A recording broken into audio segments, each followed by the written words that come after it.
చంద్రబాబు నాయుడు గారి పైన అంబటి రాంబాబు గారు నోరు పారేసుకుంటే అంబటి రాంబాబు గారి ఇంటికి వెళ్లి దాడి చేశారు.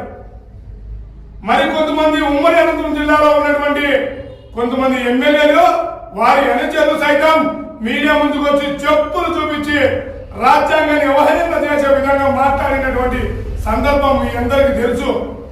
మరి నేను అడుగుతా ఉన్నా, ఇవాళ చెప్పులు ఎవరైతే చూపించి మాట్లాడారో, తమ చెప్పులు తీసుకొని తమ ఎవరైతే కొట్టుకుంటూ మీడియా దగ్గర వచ్చారో వాళ్ళందరినీ ఈ మీడియా సాక్షిగా, ఉమ్మడి అనంతపురం జిల్లా ప్రజల సాక్షిగా ప్రశ్నిస్తున్న సూటిగా, ఆర్టీడీకి కష్టం వచ్చింది.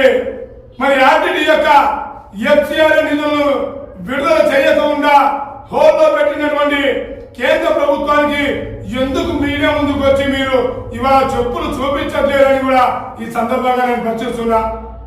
నిజంగా ఆర్టీడీ మీద చిత్తశుద్ధి ఉంటే, ఉమ్మడి అనంతపురం జిల్లా ప్రజల మీద ఏమాత్రం అభిమానం ఉంటే వెంటనే మీడియా ముందుకు వచ్చి ఏదైతే మీరు చెప్పులు గతంలో చూపించారో అదే విధంగా చెప్పులు చూపించి కేంద్ర ప్రభుత్వానికి నిర్ణయించే దమ్ము మీకుందా అని అడుగుతున్నా.